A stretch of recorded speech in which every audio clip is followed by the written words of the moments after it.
Hello दोस्तों, कैसे हैं आप लोग? अच्छे होंगे। मैं Poonam home science group channel में आप लोग का वेलकम करती हूं। आज की क्लास में हम लोग देखेंगे होम मैनेजमेंट से रिलेटेड जो हमारा पेपर है उसका हम पहला टॉपिक देखेंगे गृह प्रबंध। इससे पहले भी होम साइंस ग्रुप चैनल पे कुछ मेरे वीडियोस अवेलेबल हैं मैनेजमेंट से रिलेटेड, जैसे फैमिली इनकम, फैमिली एक्सपेंडिचर। तो आप लोग वो वीडियोस देख लीजिएगा। आइए इस वीडियो को हम कंटिन्यू करते हैं। गृह प्रबंध, होम मैनेजमेंट। तो देखिए गृह प्रबंध है क्या। अक्सर एग्जाम्स में भी, हर लगभग अधिकतर एग्जाम में, जितने भी होम साइंस से रिलेवेंट एग्जाम्स होते हैं सब में गृह प्रबंध से नॉर्मली एक दो क्वेश्चन तो पूछे ही जाते हैं। तो चूंकि मैं जो पढ़ा रही हूँ तो आप लोग भी एक कॉपी पेन लेके बैठिएगा और जो भी आप लोग को पॉइंट्स मतलब इम्पॉर्टेंट लगे वो सारी चीज़ें आप लोग नोट करते हुए जाइएगा। देखिए गृह प्रबंध, होम मैनेजमेंट क्या है। गृह प्रबंध जो है एक मानसिक प्रक्रिया है जो अनिवार्यतः हर घर में परिवार के सदस्यों द्वारा संपन्न की जाती है। प्रबंधन विज्ञान है जिसके अंतर्गत नियोजन, संगठन, समन्वय, क्रियान्वयन, नियंत्रण तथा मूल्यांकन आदि का वैज्ञानिक विश्लेषण किया जाता है। गृह प्रबंध की बात की जा रही है तो ये सबसे पहले तो एक मानसिक प्रक्रिया है। क्यों? क्योंकि देखिए जब भी हम किसी कार्य को करते हैं, किसी भी कार्य को करने के लिए एक हमें प्रबंधन की आवश्यकता होती है, तभी हम उस कार्य को अच्छी तरीके से निष्पादित कर सकते हैं। तो ये एक मानसिक प्रक्रिया है क्योंकि इसमें आयोजन हुआ, फिर संगठन हुआ, या फिर क्रियान्वयन हुआ, नियंत्रण हुआ, मूल्यांकन हुआ। ये सारी चीज़ें हम अपने सोच, विचार और की द्वारा करते हैं, इसीलिए ये सबसे पहले एक मानसिक प्रक्रिया है। आइए इसको जरा इंग्लिश में भी देख लेते हैं क्या है। Home management is a mental process. Home management deals with achieving desired goal through planning activities. It is an essential component of family living. Home management is the natural outcome of human relationship in the home environment.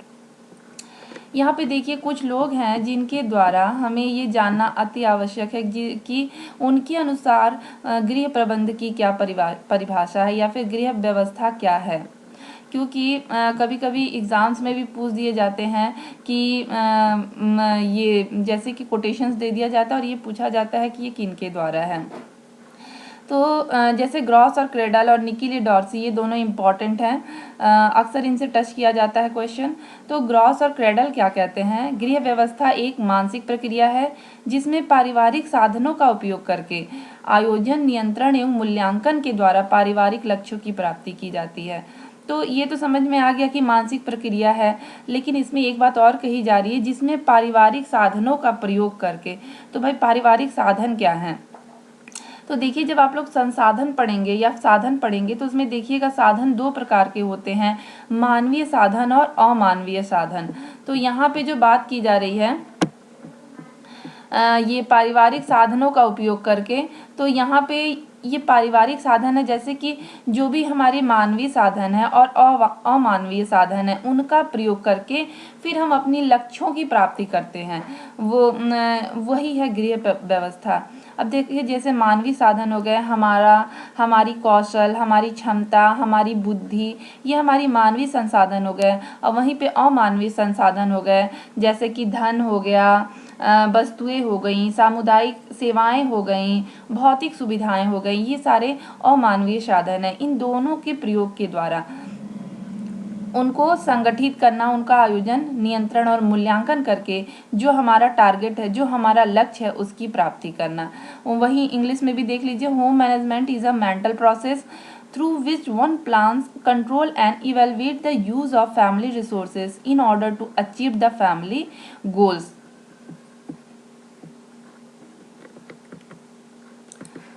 वहीं nickel और Dorsey क्या कहते हैं? Nickel और Dorsey भी यही कहते हैं कि गृह प्रबंधन आयोजन, संगठन, नियंत्रण एवं मूल्यांकन की प्रक्रिया है। क्योंकि देखिए जब भी हम कोई प्रबंधन का कार्य करते हैं तो भाई उसको करने के लिए सबसे पहले उसका एक आयोजन हमें करना ही पड़ता है, क्योंकि बिना आयोजन के कार्य हमारा उचित रूप से या सही तरीके से संपादित नहीं हो सकता है। इसीलिए उसका आयोजन करना, उसको संगठित करना, मतलब कि जितनी चीज़ों का हम आयोजन किए हैं, जिन रिसोर्सेज का यूज़ किए हैं, उन सारे रिसोर्सेज को संगठित करना, संगठन करना, या फिर उनको ऑर्गेनाइज करना, या फिर उसको नियंत्रित करना, और मूल्यांकन की प्रक्रिया के द्वारा उद्देश्य पारिवारिक साधनों के प्रयोग से पारिवारिक लक्ष्यों की पूर्ति करना है। Home management is a planning, organizing, controlling and evaluating the use of resources available to the family for the purpose of attaining goals. तो यहाँ पे भी देखिए यही है कि प्लानिंग, ऑर्गेनाइजिंग और कंट्रोलिंग के द्वारा तथा इवैल्यूएशन के द्वारा पारिवारिक लक्ष्यों की पूर्ति करना ही क्या है, गृह प्रबंध है। इसके कुछ पॉइंट्स देख लीजिए, जैसे कि एग्ज़ाम में पूछा जाता है कि ये गृह प्रबंधन कैसी प्रक्रिया है, या फिर गृह प्रबंधन से कुछ मेन पॉइंट्स हैं। जैसे कि देखिए, प्रबंधन एक मानसिक प्रक्रिया है, तो भाई सबको पता है कि भाई ये विचारों के द्वारा, सूझबूझ के द्वारा किया गया कार्य है। तो सबसे पहले तो प्रबंधन एक मानसिक प्रक्रिया है। उसके बाद से पारिवारिक साधनों के प्रयोग से पारिवारिक लक्ष्यों की पूर्ति, तो इसमें क्या है, जैसे कि अभी मैंने जो भी आपको बताया, मानवीय साधन और अमानवीय साधन, इन दोनों के प्रयोग के द्वारा हम अपनी लक्ष्यों की पूर्ति करते हैं। ठीक, तो यहाँ पे देखिए पारिवारिक साधनों का प्रयोग करके, परिवार के मतलब कि ये भी नहीं कि अगर आपको कोई कार्य करना है तो जो आपके घर पे अवेलेबल है रिसोर्सेज, वो उन्हीं के द्वारा आप अपनी लक्ष्यों की पूर्ति करिए। उसके बाद थर्ड है, गृह प्रबंध का महत्व कार्य की समाप्ति से नहीं अपितु संतुष्टि से होता है। देखिए, प्रबंधन का एक और ये महत्वपूर्ण टारगेट ये है कि सिर्फ आयोजन करके, संगठन करके, नियंत्रण और मूल्यांकन के द्वारा कार्य को सिर्फ संपादित करना ही गृह प्रबंध नहीं है, अपितु जितनी लोगों की मतलब कि जो हम कार्य कर रहे हैं उस कार्य से हमें भरपूर संतुष्टि की भी प्राप्ति हो।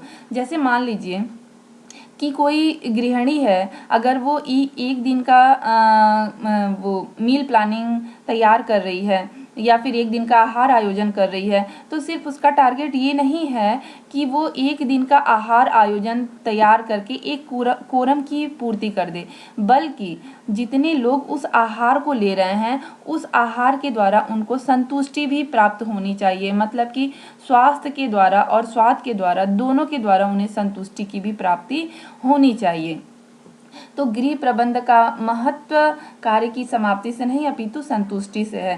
संतुष्टि देखिए बहुत ही महत्वपूर्ण चीज़ भी है, क्योंकि हम भी कोई कार्य करते हैं, अगर हमें उसमें संतुष्टि की प्राप्ति नहीं होती है तो हमें खुद ही महसूस होता है कि कार्य जो हमारा है वो उचित ढंग से पूर्ति उसकी नहीं की गई है।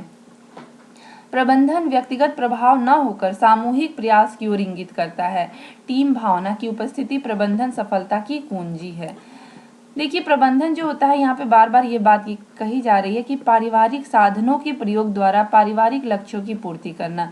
तो सबसे पहले ये एक व्यक्तिगत प्रभाव न होकर सामूहिक प्रयास की ओर इंगित करता है, क्योंकि देखिए किसी भी गृह में बहुत सारे मतलब कई व्यक्ति रहते हैं, तो सिर्फ एक व्यक्ति मिलकर उन सारे कार्यों को निष्पादित नहीं कर सकता है, बल्कि इसमें एक सामूहिक प्रयास होना चाहिए। जैसे मान लीजिए कि घर में ही कोई फंक्शन है, ठीक, तो उस फंक्शन में सिर्फ एक व्यक्ति के द्वारा सारे कार्यों की पूर्ति नहीं हो सकती है, बल्कि परिवार के सभी सदस्यों के द्वारा उस कार्य की पूर्ति हो सकती है। और रही बात, सबसे पहली बात, अगर संतुष्टि की भी ज़रूरत है तो टीम भावना का होना चाहिए, मतलब कि हमारे अंदर एक भावना ये होनी चाहिए कि समूह में रह के हम उस कार्य को सफलतापूर्वक संतुष्टि की प्राप्ति प्रदान कराते हुए उस कार्य को हम संपादित करें। तो प्रबंधन जो है वो सफलता की एक टीम भावना की उपस्थिति जो है प्रबंधन सफलता की कुंजी है। उसकी बात से है उपलब्ध पारिवारिक साधनों से पारिवारिक लक्ष्यों की पूर्ति। तो जो भी हमारे पास उपलब्ध साधन होते हैं उन्हीं के द्वारा हम पारिवारिक लक्ष्यों की पूर्ति करते हैं। जैसे मान लीजिए कि अगर कोई महिला है, अगर वह मिडिल इनकम ग्रुप से है, तो ये ज़रूरी नहीं कि वो अपने परिवार के स्वास्थ्य के लिए मूल्यवान चीज़ों को ही खरीद के उनसे उनके आहार का आयोजन करे, बल्कि वो घर में रखी हुई चीज़ों से भी उनकी संतुष्टि, उनको भोजन संबंधित संतुष्टि प्रदान कर सकती है। तो जो घर में उपलब्ध साधन है उन्हीं के द्वारा हम अपने कार्यों की मतलब अर्थात या फिर लक्ष्यों की पूर्ति करें। यहाँ पे देखिए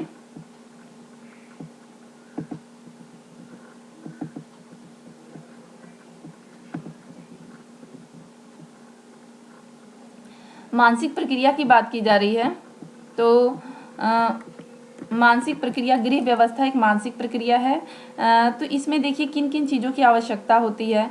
नियंत्रण की आवश्यकता होती है, उसके बाद मूल्यांकन आयोजन की आवश्यकता होती है, क्योंकि जब हम किसी चीज़ को प्लान करते हैं तभी हम उस कार्य को ऑर्गेनाइज भी कर सकते हैं। और फिर इसमें देखिए उस कार्य को आयोजन करने के साथ साथ ही कुछ रिसोर्सेज होते हैं, उन रिसोर्सेज की आवश्यकता होती है, जैसे money, time, energy, material goods. ठीक, उसके बाद से इधर अगर हम देखें तो इंटरेस्ट, एबिलिटी, स्किल्स और नॉलेज के द्वारा हम क्या करते हैं, इन चीज़ों का यूज़ करके हम चीज़ों को ऑर्गेनाइज करते हैं। और फिर पारिवारिक, यहाँ पे देखिए ये सारी चीज़ें हैं, पारिवारिक साधनों का उपयोग करके फिर हम पारिवारिक लक्ष्यों की प्राप्ति करते हैं और अंत में हम उसका मूल्यांकन करते हैं कि क्या वो चीज़ें जो हमें मिली हैं वो सही हैं, क्या जितनी हमें संतुष्टि की प्राप्ति होनी चाहिए उतनी संतुष्टि हमें मिल पाई है। तो यहाँ पे देखिए सबसे पहले आयोजन का कार्य किया गया है। आयोजन में सारे रिसोर्सेज का यूज़ किया गया है, वो ह्यूमन रिसोर्सेज हों या फिर नॉन ह्यूमन रिसोर्सेज हों, उनके द्वारा उनका यूज़ करके पारिवारिक साधनों का उपयोग करके पारिवारिक लक्ष्यों की प्राप्ति की गई है। और फिर लास्ट में जो है वो मूल्यांकन का कार्य किया गया है।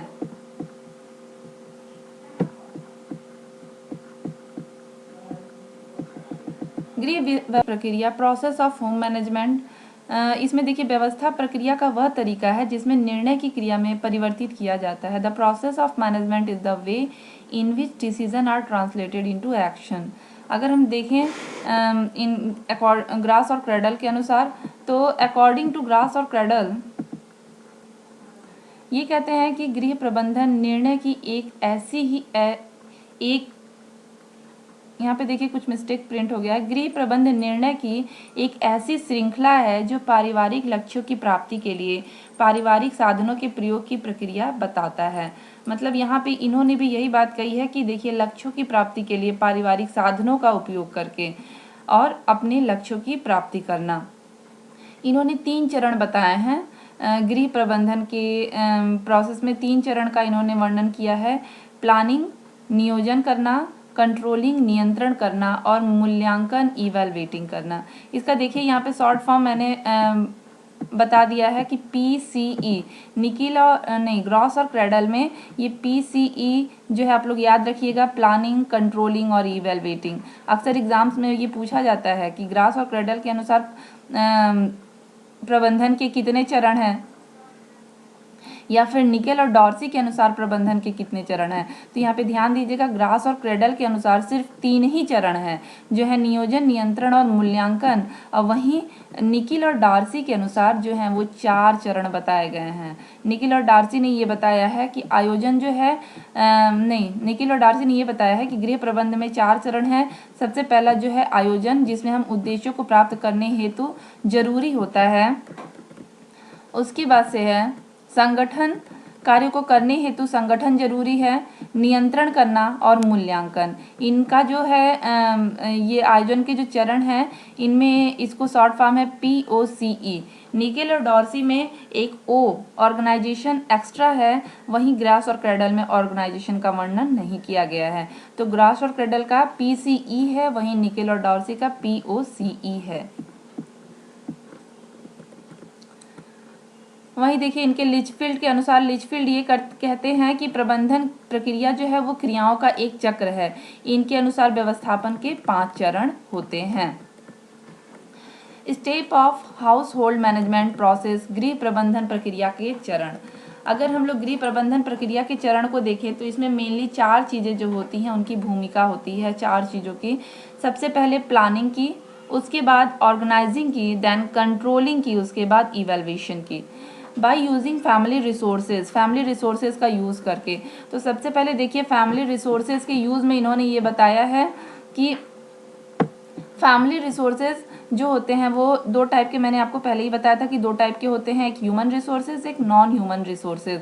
तो ह्यूमन रिसोर्सेज में जो है एबिलिटी, योग्यता, स्किल, कौशल, एटीट्यूड, अभिवृत्ति, नॉलेज, ज्ञान और एनर्जी, ऊर्जा की आवश्यकता होती है। वहीं नॉन ह्यूमन रिसोर्सेज में समय, धन, गुड्स और सर्विसेज, सेवाएं, कम्युनिटी फैसिलिटी, सामुदायिक सेवाएं की आवश्यकता होती है। क्योंकि देखिए कोई भी काम जब हम करते हैं जबकि किसी चीज़ की हम प्लानिंग करते हैं तो उसमें सबसे पहले ये आवश्यक होता है कि पारिवारिक साधनों का यूज़ करना। तो ये जो देखिए ये हमारे अंदर निहित होता है, जो ये ह्यूमन रिसोर्स है ये हमारे अंदर निहित होता है। और वहीं नॉन ह्यूमन रिसोर्सेज जो हैं वो हमारे पास जो संसाधन उपलब्ध होते हैं, जो भौतिक सेवाएं उपलब्ध होती हैं, जो धन समय होता है, वो उन सारी दोनों का यूज़ करके हम पारिवारिक लक्ष्यों की पूर्ति करते हैं।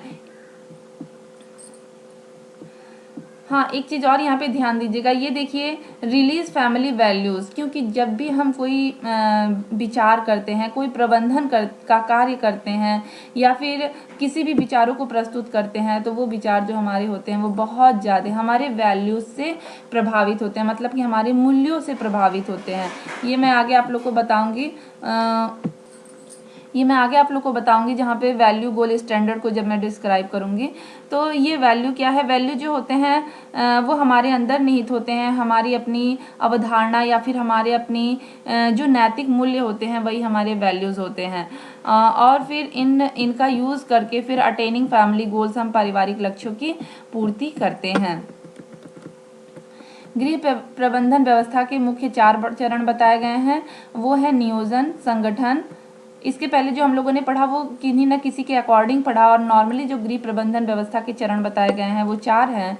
नियोजन है, संगठन है, नियंत्रण है और मूल्यांकन है। इन चारों का यूज़ करके फिर हम अपने लक्ष्यों की प्राप्ति करते हैं।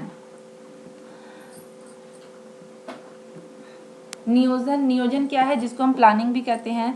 किसी वांछित उद्देश्य की प्राप्ति के लिए, देखिए यहाँ पे किसी भी वांछित उद्देश्य की प्राप्ति के लिए पहले से कार्यक्रम की रूपरेखा तैयार करना अथवा पूर्व निर्धारण ही नियोजन का योजना बनाना ही क्या है, नियोजन है। नियोजन का कार्य संपादन का भी होता है। सामान्य रूप से भविष्य में क्या करना है इसे पहले से ही तय करना नियोजन है। यहाँ पे देखिए नियोजन की बार बार बात की जा रही है, नियोजन, संगठन, नियंत्रण, मूल्यांकन। तो एक एग्जाम्पल के द्वारा मैं आपको बताना चाहूँगी। जैसे मान लीजिए कि अगर हम किसी एग्ज़ाम को ही कंडक्ट करवा रहे हैं या फिर किसी एग्ज़ाम को करवाने के लिए हम प्रिपरेशन कर रहे हैं, तो सबसे पहले हम उसका नियोजन करेंगे, उसकी प्लानिंग करेंगे कि हमें वो एग्ज़ाम कब, कैसे, कहाँ और किस तरह से करवाना है। तो ये हमारा जो है वो नियोजन की एक प्रक्रिया हो गई, जिसको हम चरणबद्ध करते हैं कि कब, कैसे, कहाँ और किस तरह से उस कार्य को करवाना है। तो उसके लिए हम सारी प्रक्रिया जो है वो करेंगे, जैसे कि एग्ज़ाम हॉल्स को मेंटेन करना, कॉपीज़ को अवेलेबल करवाना और या फिर क्वेश्चन पेपर को तैयार करना, ये सारी चीज़ें जो है वो नियोजन में आ जाएंगी। संगठन, ऑर्गेनाइजिंग करना, मतलब कि अब उसको कार्य क्रियान्वित करना, ठीक ना। जब हम अब बच्चों के एग्ज़ाम्स करवा रहे हैं तो वो हमारा ऑर्गेनाइजिंग हो गया।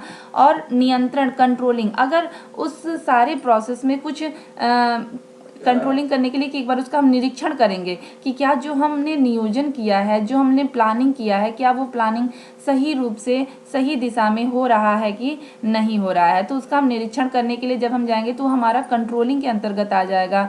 और मूल्यांकन लास्ट में होता है इवैल्यूएटिंग, जब परीक्षा पूर्ण रूप से बच्चों की कॉपीज वगैरह सबमिट हो जाएंगी, बच्चों की कॉपी का मूल्यांकन हो जाएगा और सारी रिजल्ट उनको इशू प्राप्त करा दिया जाएगा। उसके बाद से एक जो ये चर्चा होती है कि क्या जो हम लोगों ने कार्य करवाया उसमें कहीं कोई त्रुटि तो नहीं रह गई, कार्य सही रूप से तो हो गया। तो ये सारी चीज़ें होती जो है वो मूल्यांकन हो गई। या फिर एक हम स्टूडेंट के द्वारा ही समझ सकते हैं कि जब कोई बच्चा एग्ज़ाम की तैयारी करता है तो सबसे पहले वो प्लानिंग करता है कि हमें कैसे पढ़ाई करना है, किस तरह से किन किन चीज़ों को कवर करना है। देन उसको ऑर्गेनाइजिंग करता है, फिर उन जो जिसने जितना भी उसने प्लान किया है उसको फिर क्रियान्वित करता है। फिर वो एक बार चेक करता है कि क्या जो मैंने प्लान किया है वो सही दिशा में जा रहा है कि नहीं। तो ये उसका कंट्रोलिंग हो गया। और लास्ट में जब वो एग्ज़ाम देके फाइनली अपने मार्क्स गेन कर लेता है तब वो इवेलुएट खुद को करता है कि क्या मैंने जितने का लक्ष्य रखा था उतनी की प्राप्ति मुझे हुई है अथवा नहीं हुई है। तो ये हमारा मूल्यांकन हो गया। नियोजन में देखिए सामान्य रूप से अगर हम देखें तो भविष्य में क्या करना है इसे पहले से ही तय करना नियोजन है। नियोजन के मुख्य चरण जो है वो लुई एलन है, ये सॉरी मिस्टेक हो गया, हेलन लिख दिया गया है, एलन है। नियोजन के मुख्य चरण लुई एलन के अनुसार अगर हम लोग देखें तो इसमें जो है कुल 7 चरणों का वर्णन किया गया है।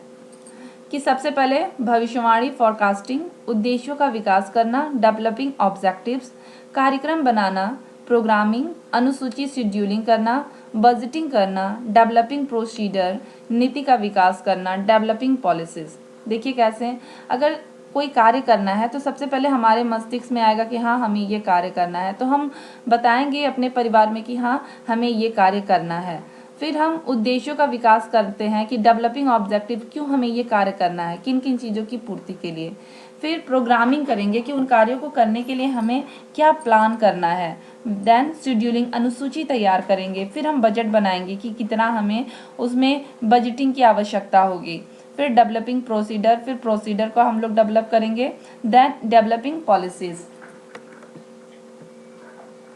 वहीं देखिए, ये तो एलन के अनुसार 7 चरण हो गए और ग्रास और क्रेडल के अनुसार जो होते हैं सिर्फ 5 चरण ही होते हैं नियोजन की प्रक्रिया में।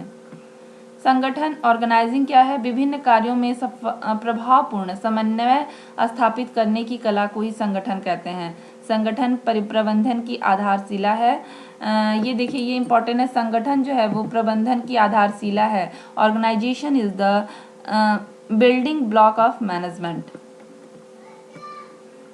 नियंत्रण, कंट्रोलिंग, नियंत्रण वह प्रक्रिया है जो योजना को क्रियान्वित करती है और संगठन को गति प्रदान करती है।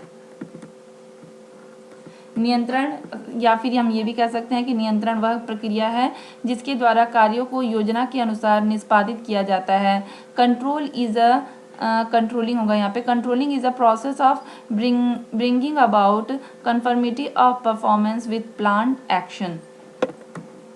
पूर्व निर्धारित लक्ष्यों और उद्देश्यों की प्राप्ति के लिए जो कार्य योजना अनुसार किया जा रहा है, सही तरीके से सही समय पर हो रहा है अथवा नहीं, यदि नहीं हो रहा है तो क्या बाधाएं आ रही हैं, क्या त्रुटियां, क्या कमियां रह गई थीं, उन सभी कमियों को, बाधाओं को यथासंभव दूर कर कार्यों को पुनः शुरू करने से ही को ही नियंत्रण कहते हैं। देखिए है क्या इसमें, पूर्व निर्धारित लक्ष्य और उद्देश्यों की प्राप्ति। जो मैंने पहले लक्ष्य निर्धारित किए हैं, ठीक ना, उन लक्ष्यों की प्राप्ति करने के लिए जिन उद्देश्यों का मैंने विकसित किया है उनको सही तरीके से और सही समय पे किया जा रहा है अथवा नहीं किया जा रहा है, ये देखना। अगर नहीं हो पा रहा है तो क्यों नहीं हो पा रहा है, क्या क्या बाधाएं आ रही हैं, उन बाधाओं को दूर करके फिर से उसे ऑर्गेनाइज करना ही क्या होता है, नियंत्रण होता है। The different phases of the control step are energizing, उसके बाद है चेकिंग, फिर एडजस्टिंग। एनर्जिंग में क्या है, कार्य को ऊर्जा प्रदान करना।